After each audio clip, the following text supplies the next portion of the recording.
केरला गायनाया बेनो दाबो रज'वाखै दाख्लैसो गायदोंमोन नालाय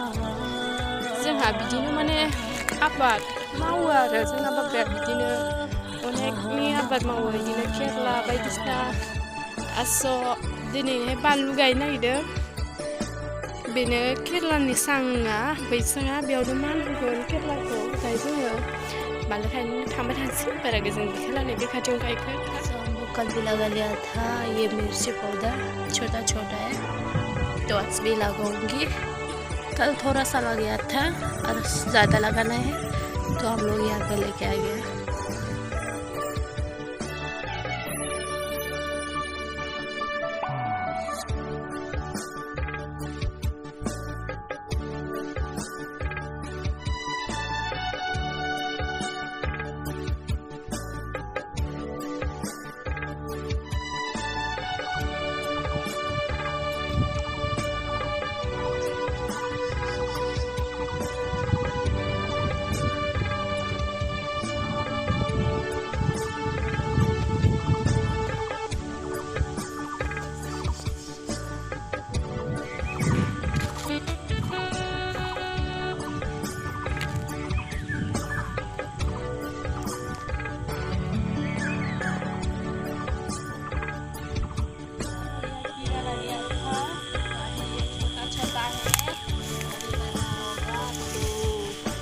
खाने के लिए मिलेगा अभी छोटा छोटा उस दिन ला गया था ये देखो अभी छोटा छोटा है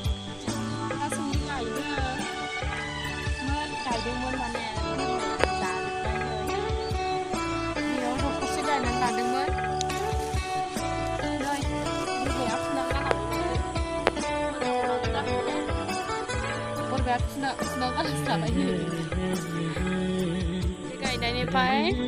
ओरैथिंहाय सबाय बिमा गायदों बे आलि आलि खोनाया गासिबो सबाय बिमा गोजा दासो रज'हांदों फिसा फिसासो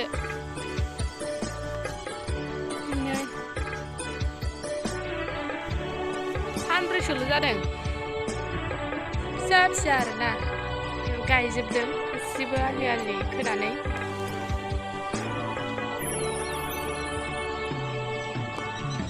बै नुहुरनायसिम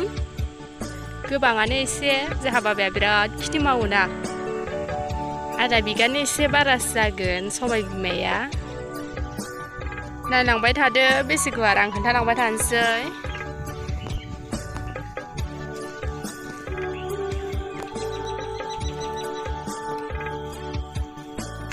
बिदिनो सबाय बिमाया